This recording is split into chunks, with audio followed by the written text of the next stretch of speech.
Her true story from Arizona. My son-in-law screamed, "You contribute nothing," after I paid his mortgage. So I canceled the mortgage payment they forgot I made.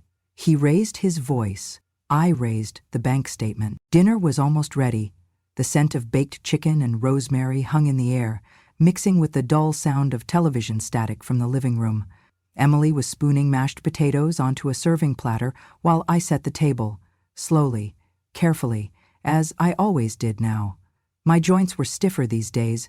My fingers didn't quite close around things the way they used to. I reached for a ceramic dish, one I had used dozens of times without incident, but my thumb slipped. It fell. The sound of it shattering against the tiled floor cut through the house like a crack of thunder. Everyone stopped. Emily froze in place. The children, Chloe and Ryan, looked up from their plates. And then, like lightning striking after the thunder, Jared shot up from his chair, fork still in his hand, his eyes narrow and wild. "Of course," he muttered first. "Of course it's her." Then, louder, "Do you ever think about what you actually do around here?" I didn't answer. My hand was already shaking. I bent down, quietly trying to gather the broken pieces. My knee protested as I knelt, but I didn't complain. I never did. "That's what I thought," Jared snapped. "Nothing. You live here for free, you eat our food, you take up space. You don't clean, you don't work, you don't even say thank you. You contribute nothing." I looked up, stunned. "Jared, No, you don't get to speak now," he spat, stepping toward me. "You should be grateful we even let you stay here. You should be grateful that those dusty retirement dollars of yours were even remotely helpful. You think you're some kind of hero because you gave us a little cash? Please." He was trembling now, rage bubbling up from a place I hadn't known existed. Then came the words that would burn themselves into my memory. "You're lucky," he growled. "Lucky those old dirt-covered dollars of yours bought us time. Otherwise you'd be in a home, old hag." Time stopped. I stayed on my knees, pieces of the plate cutting into my palm, but I didn't feel them. I only felt the heat rise to my face, the ache swell behind my eyes. Not from embarrassment, but from something far deeper. My own daughter stood beside him, silent. She didn't reach for me. She didn't stop him. She looked at the floor. I slowly pushed myself upright and placed the broken pieces onto the counter. Jared had already stormed back to the table, muttering under his breath. The children sat in silence, confused and wide-eyed. Emily brought over the rest of dinner, moving as if nothing had happened. I wanted to scream. I wanted to grab her and ask, "When did you become this woman? When did you forget who raised you, who sat by your hospital bed when you had pneumonia at 8, who sewed your prom dress by hand, who gave you the down payment for this very house when Jared lost his job during the pandemic?" Instead, I took my seat at the far end of the table, the guest corner, as Jared called it. The kids began to eat. Jared poured himself another glass of water. Emily passed me the bread basket without a word. I placed it down without taking a slice. I didn't have an appetite. Inside, something had shifted. It was like a door had opened, quietly but firmly. A door I had left shut for years, believing that love meant sacrifice and silence, that family meant endurance, that a mother's job was to give and forgive endlessly, even if no one said thank you. But as I looked around that table, at the husband who saw me as a burden, at the daughter who no longer defended me, at the grandchildren who were learning how to treat their elders by watching, I realized something that chilled me to the bone. They had already written me out of the family picture. I was no longer Irene, the mother, the grandmother, the woman who had kept everyone afloat in silence. I was just extra, an afterthought. "You'll wait, old hag." The words repeated in my head like a cruel echo. I swallowed them, but they didn't go away. And as the dinner plates were cleared, as Emily rinsed the glasses and Jared retreated to the couch to scroll through his phone, I walked down the hallway with a straight spine and a silent vow. This would be the last time anyone in this house ever called me nothing. After my husband passed, the house felt too big. The silence in it was too loud, too hollow. Every room held memories. Our wedding photo in the hallway, the chipped mug he used every morning, the garden he loved that I no longer had the strength to tend. I would sit in the kitchen, sipping tea alone, staring at the empty chair across from me, and wonder how a home so full could feel so abandoned. I tried. I joined a book club, went to church more regularly, smiled at the neighbors, But every night I returned to an empty house, and every morning I woke with the same ache in my chest. When Emily called and said, "Why don't you come stay with us for a while, Mom?" It felt like an answer to a prayer. I remember packing up my things with care, labeling boxes with old photos and linen sets. I sold the house, said goodbye to the porch I used to sweep every Saturday morning, and convinced myself it was time. At my age, I thought, all I need is to be near family. Nothing else really matters. The profit from the sale, along with my pension and George's life insurance, left me with a decent sum, enough to live comfortably, modestly. I didn't need much. But Jared and Emily were in a tough spot when I moved in. Jared had been laid off the year before, and the mortgage payments were stacking up. The house, the same one I had helped them buy years earlier with a small loan, was on the brink of foreclosure. I watched them argue about money late at night, thinking I couldn't hear. I saw the red bills on the counter, the unopened envelopes. Emily would rub her temples and whisper, "We'll figure it out."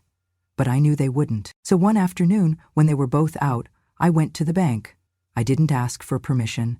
I didn't announce what I was doing. I simply spoke with a loan officer, explained that I wanted to set up automatic mortgage payments from my retirement account 12 months in advance. It took less than an hour. I walked out with a receipt and a quiet heart. I did it not for thanks, not for recognition, but because I wanted to protect them. I wanted to protect the idea of family. I believed that being useful without being noticed was the truest kind of love. They never asked where the sudden financial relief came from. When the foreclosure letters stopped arriving, when the tension lifted from Emily's face and Jared began sleeping easier, no one questioned it. I thought that was a good thing. I told myself, that's what mothers are for. We give quietly. We sacrifice without being asked. We ask for nothing in return but a little peace, a warm dinner table, the sound of laughter in the hallway. And for a while, that's exactly what I had. The kids were happy to have me there. Chloe would braid my hair in the mornings, and Ryan liked to curl up beside me while I read. Emily cooked with me again like we used to when she was young, her fingers still clumsy with a knife, but her smile familiar. Even Jared, well, he wasn't warm, but he was polite, until he got his job back. At first, things seemed like they'd get better. Jared walked taller, talked louder, he bought a new truck, took the kids out for fast food, started making jokes at dinner. But the shift in him was subtle, like a crack in glass that slowly spread until the whole pane shattered. It began with small comments. "Did you forget your plate again, Irene? Maybe next time you can sweep the patio if you're not too tired. I guess retirement means doing nothing all day, huh?" Emily would laugh nervously. "He's just teasing, Mom." But it didn't feel like teasing. It felt like warning shots. And soon the jokes turned into lectures.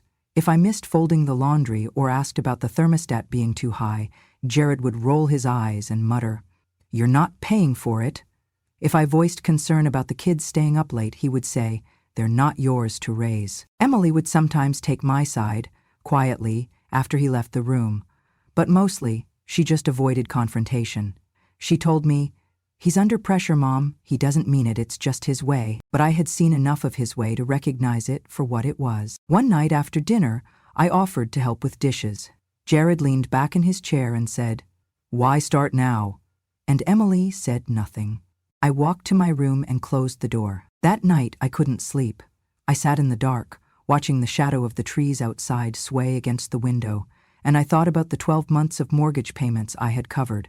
An entire year of security for a man who now told me, day after day, that I didn't matter, that I was nothing, that I contributed nothing. That was the night I realized my love was not being misunderstood. It was being used. I had spent so long trying to keep the family together that I hadn't noticed I was the only one holding the pieces. And now, they were cutting into me. That night, I whispered to myself what I had been too afraid to admit for months. They don't see my love as a gift. They see it as a given. The phone call came on a Thursday afternoon, just as I was folding laundry in the guest room, the one Jared insisted I call my space, even though it was barely big enough for a dresser and a twin bed. My phone buzzed against the windowsill, and I recognized the number instantly. Daniel, my youngest, my boy who had moved out of state years ago with his wife and never stopped calling me every Sunday without fail.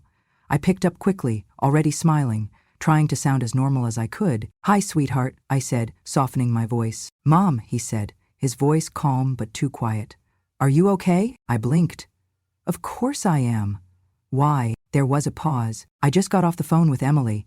She was ranting about something, said Jared's been stressed lately and that you're not helping?" "I don't know. It didn't sit right." I swallowed hard. "Oh, she's just tired. They both are, raising kids and working full-time. I try not to get in the way." Daniel's voice dropped. "Mom, that's not what I asked." I sat down on the edge of the bed, the basket of clothes resting beside me. "I'm fine," I lied. "You know me." "No, Mom," he said, firm now. "I don't know this version of you, the one who sounds like she's trying not to breathe too loud." The truth caught in my throat like a thorn. There was silence between us, until he spoke again. "Tell me what's really happening." So I did. Not everything. Not the coffee cup, not the old hag, but enough. I told him how Jared had been talking to me, how Emily had stopped defending me, how the house no longer felt like a home, but more like a place where I needed permission just to exist. There was another long pause.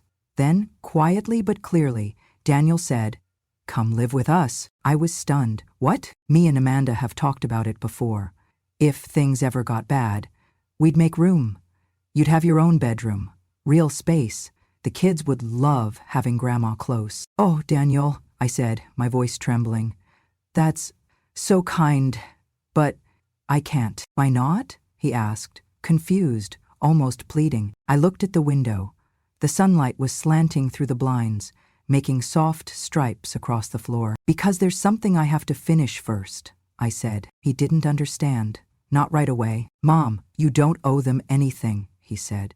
"You don't have to prove anything to anybody." I smiled, even though he couldn't see it. "It's not about proving anything.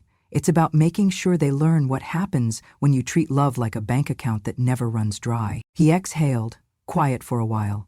Then he said something that struck deeper than any insult Jared had ever thrown at me. "You don't need to teach them about love anymore, Mom. But maybe it's time you teach them about consequences." I sat there, stunned, not because he was angry, not because he was right, but because for the first time in a long time, someone had said out loud what I had only just begun to feel inside. That my silence was not kindness. It was enabling. That by trying to keep the peace, I had allowed my own worth to be trampled. That night, after we hung up, I stood in front of the mirror in the tiny guest room and looked at myself. Not with pity, but with something sharper, something new. Resolve. Daniel's words echoed in my mind. "Maybe it's time you teach them about consequences." And just like that, I knew it was time. The bank was quiet when I arrived. Late morning on a Tuesday, just the way I wanted it. No long lines, no familiar faces, no risk of running into anyone from the neighborhood. I wore a plain beige sweater and my oldest pair of walking shoes.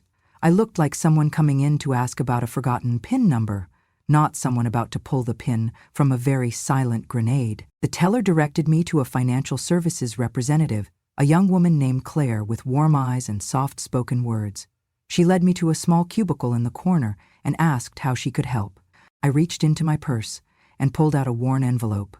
Inside it were 11 printed bank statements, each labeled and highlighted, along with a copy of the mortgage agreement I'd quietly helped Jared and Emily keep afloat. "I'd like to cancel a scheduled automatic mortgage payment," I said calmly. Claire looked up, surprised. "Of course.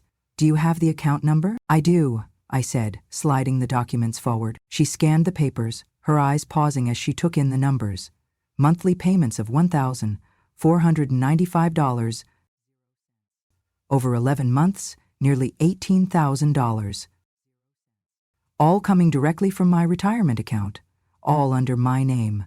Her eyebrows lifted slightly, but she didn't ask. I appreciated that. "I set these up about a year ago," I said. "My daughter and her husband live in the home. They didn't know I was doing this." Claire nodded slowly. "You'd like to stop the payments effective immediately?" "No," I said.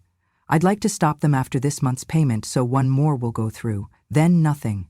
And I want the mortgage bills to resume being mailed directly to their house, not to me." She hesitated. "Would you like us to notify them of the change?" I looked her in the eyes. "No. Let the notice come from the mailbox." She nodded again, this time with something close to understanding. I signed the forms with a steady hand. My name, the account number, the date. When I reached the final line, Authorization to cancel scheduled payments. I paused for just a breath, then pressed the pen down firmly. With that single signature, I severed the quiet rope I had been holding for them, month after month, hoping they'd feel safe, hoping they'd appreciate, not the money, but the love behind it. But they didn't. And I didn't want to be their invisible safety net anymore. Claire handed me a confirmation printout. Would you like a copy of everything for your records? Yes, I said.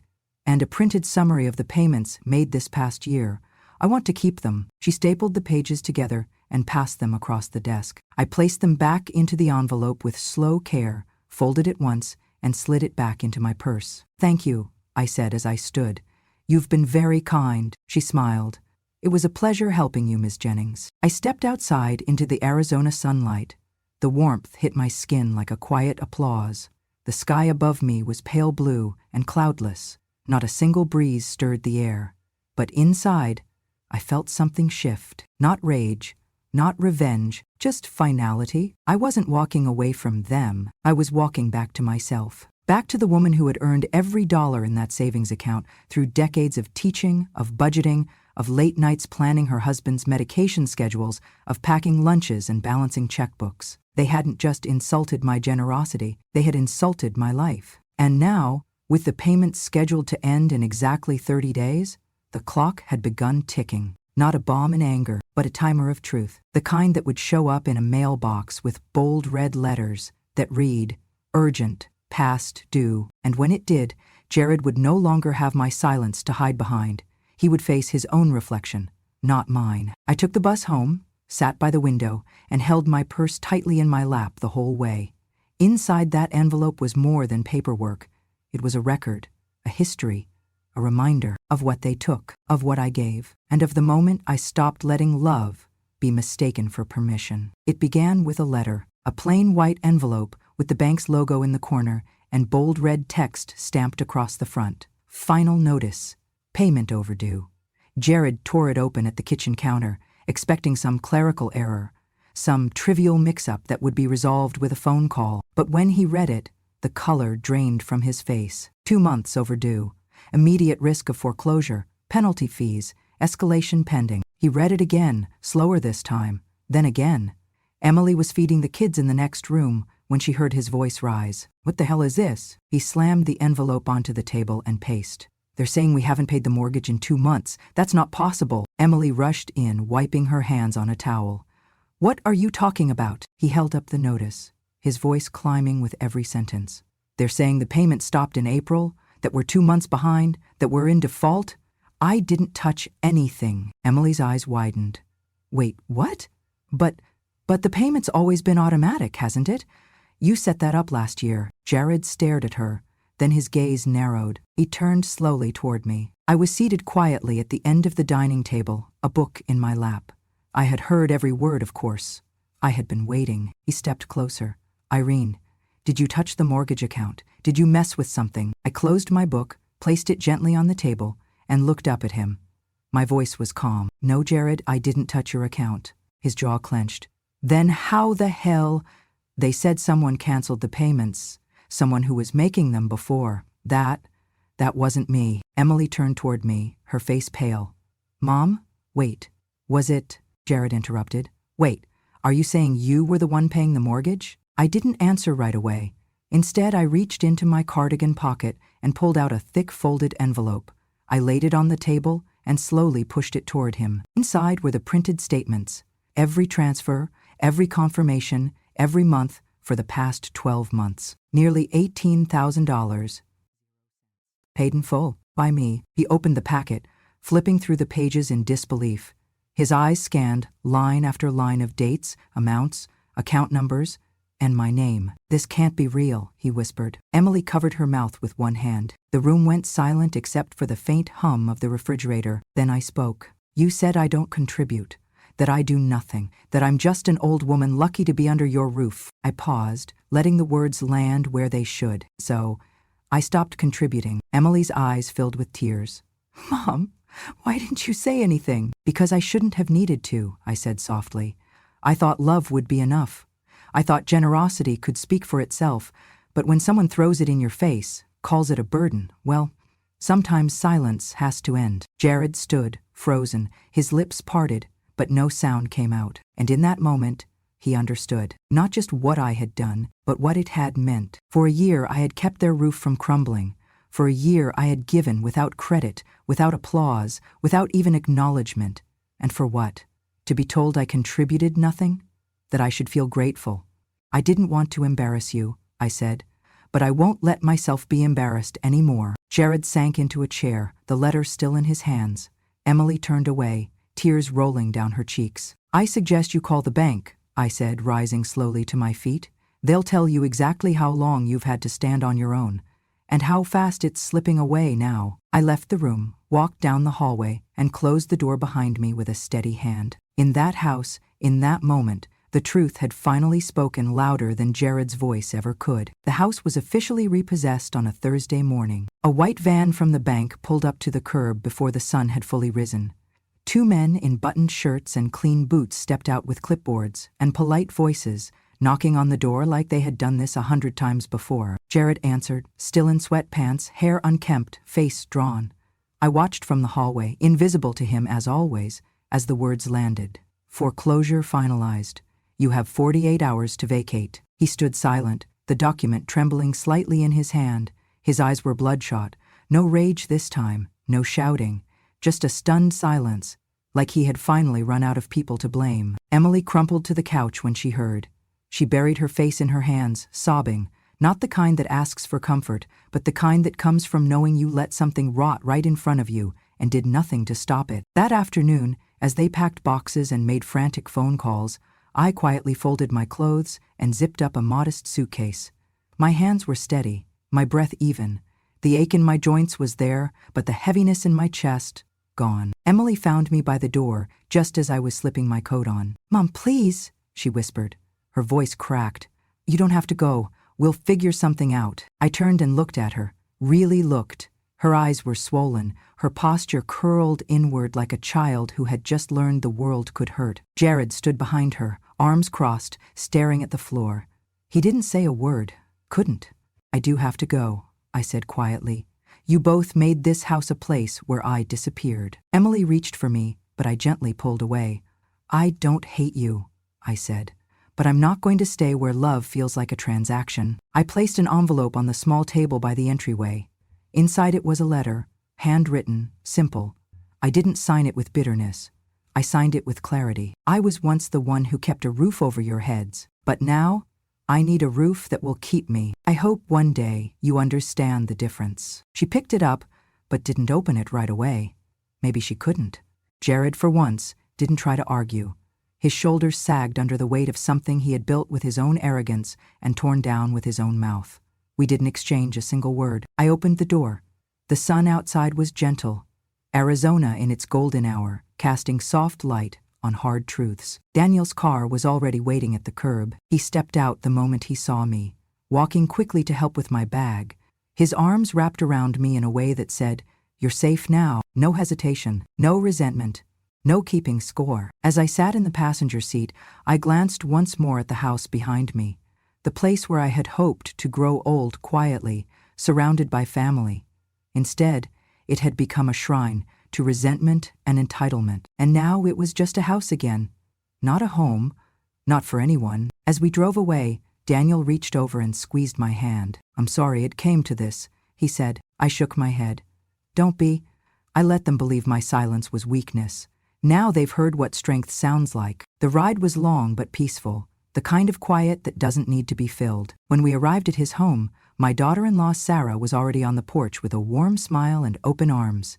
The kids peeked from behind her, giggling, calling out, "Grandma!" And just like that, I was home again. A different home. One not built with wooden brick, but with respect, with kindness, with space for me to be exactly who I am. No pretending, no disappearing, just belonging. And for the first time in years, I slept in a room where no one slammed doors. No one rolled eyes. No one made me feel like love had to be earned in silence. That night, I lay beneath a quilt Sarah had stitched herself, the scent of lavender on the pillows. Through the open window, I heard crickets and the faint rustling of wind through desert shrubs. I closed my eyes and whispered into the dark. "I'm not lost. I've just come back to myself. And the stillness answered like an old friend. Peace looks different when you've had to fight for it. At Daniel's home, peace is waking up to the smell of pancakes and hearing children giggle down the hallway. It is Sarah handing me a warm cup of tea each morning, without a word, just a smile that says, "We're glad you're here." It is not being asked what I can offer, but being reminded every single day that I matter just because I exist. My room is simple. Soft curtains, a rocking chair near the window, shelves filled with books Daniel rescued from my old house, the same photos but on new walls, the same woman but no longer invisible. Weeks passed before Daniel brought up the will. He didn't do it out of greed, he did it because he believed in honesty. He had always been like that. Even as a boy, Daniel never liked secrets. "Mom," he said one evening as we sat on the porch, "I think we should update your estate plan. You've been through a lot. It's time you decide what happens next, not someone else." So a week later, we sat in the office of a kind, soft-spoken attorney named Mrs. Calder. Her office smelled like cinnamon and old books. The sun poured through the windows, touching everything like a quiet blessing. I listened as she reviewed the documents, walking me through each section. Then she asked the question that froze the room in a still, sacred moment. "And who would you like to name as your beneficiaries?" I didn't hesitate. "Daniel and Sarah," I said. "They've given me back more than I ever lost." She nodded, making the notes with grace. There were no dramatic pauses, no courtroom gavel, no confrontation.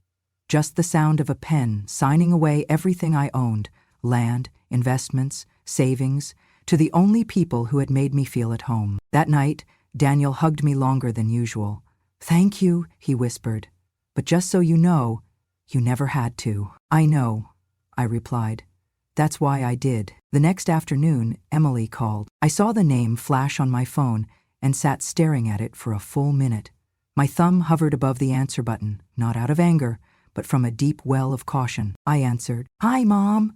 Her voice was fragile, hesitant, a shadow of the woman I had once raised to be strong. "I heard about the house, the will. Daniel told me." I said nothing. "I just wanted to say I'm sorry. For how Jared spoke to you. For how I didn't stop him. For all of it." She paused, waiting. "I miss you. The kids miss you.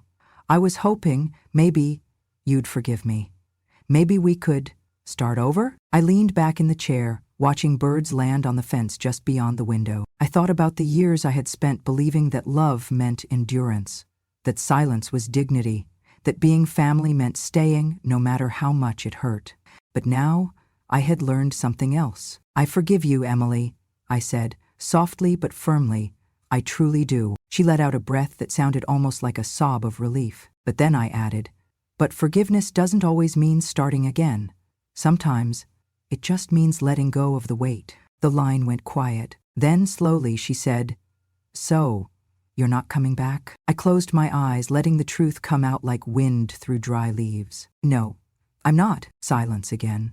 And then, finally, the sound of quiet tears. "I understand," she whispered. "I just wish I had known sooner." I nodded, more to myself than to her. We all wish a lot of things. When I hung up, I didn't feel triumphant. I felt clean, like something that had been tangled inside of me for years had finally come loose. That night, I sat at the dinner table with Daniel's family, laughing at a joke his youngest had told, eating too much butter on my bread, wearing a sweater Sarah had knit me for no occasion at all. No occasion, just love. And I thought, as I looked around the table lit by golden light, sometimes your real family isn't just blood. It is whoever still stands beside you when the storm finally breaks. They invited me to speak at a community event last spring, something about awareness and advocacy for elder mistreatment. I almost said no. I am not a speaker. I am not loud. I have never raised my voice in a room unless it was to call children in for dinner. But Daniel gently encouraged me. "It's just your story, Mom," he said. "You've already lived it. Now you just have to say it out loud." So I did. They set up folding chairs under the trees at the local library's courtyard. The sun filtered through the branches, scattering warm spots across everyone's shoulders.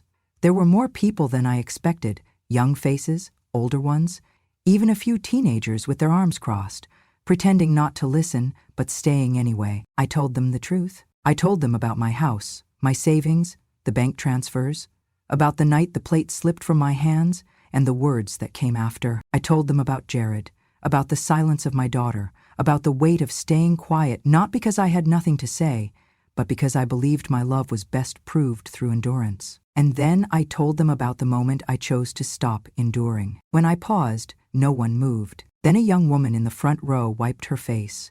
A man in his 40s lowered his head into his hands. Another lady whispered, "That was me." When I closed, I didn't offer revenge. I didn't speak about what they owed me. I simply said, "I do not need anyone to thank me, but I will never again let anyone treat me like I am zero." That was the sentence they remembered. Someone recorded it, and within a few weeks, it started showing up on posters, social media posts, even the walls of a local senior center. I do not need anyone to thank me, but I will never again let anyone treat me like I am zero. They called it powerful. I call it overdue. The truth is, we teach people how to treat us, even when we don't mean to. And when we stop teaching that we are small, unworthy, or invisible, people have to choose whether they will rise or disappear. I cannot control what they choose, but I can choose myself. These days, my life is soft and slow. Daniel built me a small vegetable patch out back. I plant too many tomatoes and not enough zucchini. Sarah brings me yarn and lets me knit blankets that no one asked for but everyone uses. And my grandchildren call me Grandma I, like I'm a character in a novel they get to visit. But my favorite time is just after lunch, when the sun is warm but not yet heavy. That's when my youngest grandchild, Lily, brings out the checkered board, 2 wooden chairs, and a basket of snacks. We play chess in the garden. I pretend to think long and hard, but she always beats me. She is 6, but sharper than most adults I've met. "Grandma," she asked the other day mid-game, "did you really make Uncle Jared lose his house?" I nearly choked on a grape. "Well," I said, "not exactly. I just stopped paying for it," weighing on my shoulder. I thought for a moment. "Because, honey," I said gently, "sometimes, when people forget the gift you gave them, you need to take it back. Not to be mean, but to remind them it was never theirs to take for granted." She considered this, squinting down at the board. "Like when someone forgets you shared your sandwich and they act like you never had one." I smiled. "Exactly like that." She nodded and captured my rook. "Check," she said, grinning. The wind stirred the leaves overhead. The scent of rosemary and sun-warmed soil drifted across the table. A blue jay called from the fence post. And I smiled, not because I had won anything, but because I no longer had to. I was no longer trying to be useful, or perfect, or quiet. I was just living, whole, unapologetic, still soft, still kind, but never again invisible. Later that evening, Daniel brought in the mail and handed me a card. No return address, but I recognized the handwriting. It was from Emily, and simply read, "I saw the quote on Facebook. It was you, wasn't it? I know you don't owe me anything, but thank you for standing up, even when it meant turning away from me. I'm trying to be better. I'm not there yet, but I'm trying." I tucked the card away in a drawer beside my old wedding ring, a few black and white photos, and George's tie clip. I didn't cry. I just sat for a while, in that quiet. Then I went out back to water the tomatoes. I know now that not all things we give will be recognized. Not all kindness will be remembered. Not all love will be returned. But that doesn't mean it wasn't worth giving. Because in the end, it was never about the house. It was about the message. About saying, without needing to shout, "I was here, I mattered, I gave, and now I live." Not because I won, but because I finally stopped waiting for permission. If this story touched your heart, reminded you of someone you love, or made you feel just a little less alone, then it's done what it was meant to do. Because Irene's story isn't just about standing up to cruelty. It's about reclaiming dignity, one quiet choice at a time. Here on Grandma True Stories, we honor voices that were once silenced. We share true stories of courage, heartbreak, and justice, told by the women who lived them. So if you believe age should never silence truth, if you believe respect has no expiration date, then hit subscribe and join a community where stories like this are never forgotten. Grandma True Stories, because sometimes revenge is simply reclaiming your worth.